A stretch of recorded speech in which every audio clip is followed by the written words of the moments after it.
तो finally Thor love and thunder का teaser Marvel ने लॉन्च कर ही दिया, जिसमें बहुत सारी इंटरेस्टिंग डिटेल्स को इंक्लूड किया गया है। टीजर शुरू होते ही आपको थॉर रैग्नारोक वाला फील देखने को भी मिल जाएगा, जो कि होना भी लाजमी था क्योंकि थॉर लव एंड थंडर के डायरेक्टर भी ताइका वाइटिटी ही हैं। वैसे मैं बता दूं कि थॉर लव एंड थंडर की स्टोरी बहुत ही डार्क है, लेकिन ताइका वाइटिटी के डायरेक्शन स्टाइल की वजह से ये आपको लाइट टोन में देखने को मिलने वाली है, जो कि वाइटिटी का स्टाइल है स्टोरी प्रेजेंट करने का, जो हमें थॉर रैग्नारोक और जोजो रैबिट में भी देखने को मिला था।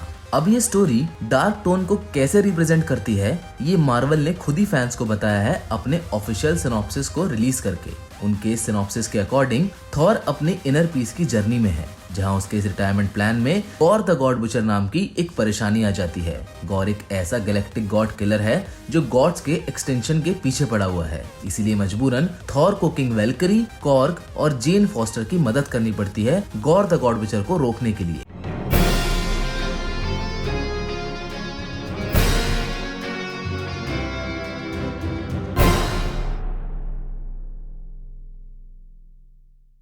अब अगर हम टीजर के पहले शॉट की बात करें तो हमें थॉर भागते हुए दिखाई देता है, जो बच्चे से बड़ा हो जाता है। और अगर इसी सीन को हम ध्यान से देखें तो इसमें यंग थॉर ने अपनी वही ट्रेडिशनल ड्रेस और हेलमेट पहना हुआ होता है, जो कि हमें थॉर के पहले पार्ट में देखने को मिला था। लेकिन जब ओडिन ने उसे बैनिश कर दिया था, वो हमें इस कॉस्ट्यूम में फिर कभी नहीं दिखा। इसके बाद हम थॉर को मेडिटेट करते हुए देखते हैं, जो कि अपने इनर पीस की जर्नी पर है, जिसको हम सीधा रिलेट कर सकते हैं थैनोस के इनर पीस के साथ, क्योंकि वो भी आधी दुनिया को खत्म करने के बाद अपने इनर पीस के लिए एक अलग ही प्लेनेट पर चला जाता है। अब आगे वाले सीन में हम थॉर को वर्कआउट करते हुए देखते हैं, जिसने अवेंजर्स वाला कैप पहना हुआ है, और अगर आप उस कैप को ध्यान से देखेंगे तो उस पर स्ट्रॉन्गेस्ट एवेंजर भी लिखा हुआ है। और ये तो सब जानते ही हैं कि थॉर हमेशा से ही खुद को स्ट्रॉन्गेस्ट एवेंजर मानता हुआ आया है। वैसे यहाँ एक और बहुत इंपॉर्टेंट डिटेल है जिसे हम यहाँ मिस कर गए थे।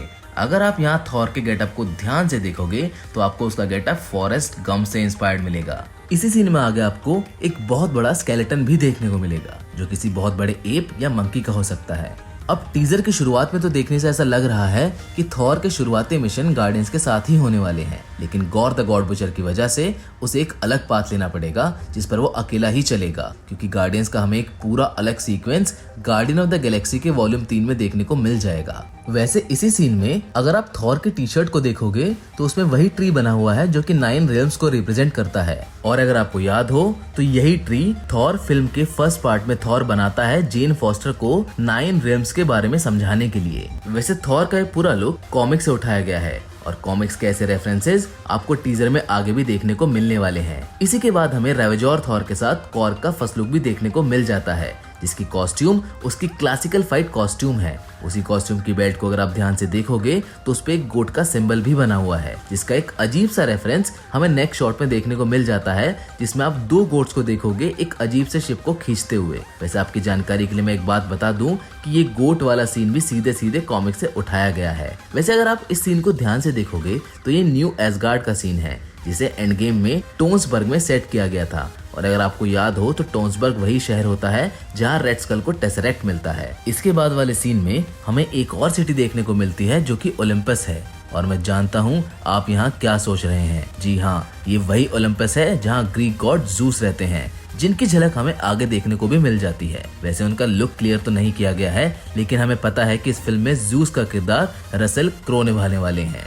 अब थॉर यहाँ जरूर गॉड द गॉड बुचर की वजह से ही आया होगा, क्योंकि ज़्यूस भी एक गॉड है जो शायद थॉर, वैल्करी और कॉर्ग की उसे पकड़ने में मदद कर सकते हैं। अब इसके अगले वाले शॉट में हम थॉर को उसके स्टॉर्म ब्रेकर से बायफ्रॉस्ट को समन करते हुए देखते हैं, जिसका रेफरेंस हमें एंड गेम में भी देखने को मिला था, जिसकी वजह से थॉर किसी भी रियल्म में ट्रेवल कर सकता है। अब इसके बाद वाला सीन एग्जैक्ट कॉमिक्स से उठाया गया है, जहाँ एक बड़ा सा क्रिएचर मरा पड़ा है। अगर अब कॉमिक्स की बात करें तो आपको थॉर गॉड ऑफ थंडर के इशू नंबर 3 में ये देखने को मिल जाएगा। वैसे अगर इस क्रिएचर की बात करें तो ये गॉड क्रिएचर है गैलेक्टिक फ्रंटियर का, जिसका नाम है फैलेगर, जो कि थॉर का फ्रेंड होता है, जिसे गॉर द गॉड बुचर मार देता है। इसके बाद आता है इस टीजर का फाइनल और सबसे इंटरेस्टिंग पार्ट, जिसमें हमें जेन फॉस्टर का थॉर वेरिएंट देखने को मिलता है, जिसे देखकर थॉर भी हैरान है। वैसे मैं अगर पर्सनल लेवल पर बात करूं तो शायद थॉर की इज्जत अब एमसीयू में कम हो गई है, क्योंकि कोई भी आके थॉर का हैमर यानी कि म्योल्नीर उठा लेता है। वैसे अगर आप इस म्योलनीर को अगर ध्यान से देखोगे तो आपको पता चल जाएगा कि ये वही वाला हैमर है जिसे हेला ने तोड़ दिया था, लेकिन अचानक जेन इसके लिए वर्दी हो जाती है। ये अभी हमारी समझ से बाहर है, लेकिन कॉमिक्स में एक ऐसा सीक्वेंस है जहाँ थॉर के अनवर्दी होने के बाद जेन को कैंसर हो जाता है, जिसकी वजह से वो अचानक वर्दी हो जाती है और उसके वर्दी होने की वजह से वो सारी थॉर की पावर्स को पजेस करने लगती है। तो ये था हमारा आज का teaser breakdown Thor love and thunder का। हम उम्मीद करते हैं आपको ये वीडियो इन्फॉर्मेटिव और इंटरेस्टिंग लगी होगी। आज की वीडियो में तो बस इतना ही, लेकिन हम फिर मिलेंगे एक और नई इंटरेस्टिंग वीडियो के साथ। Till then, good bye.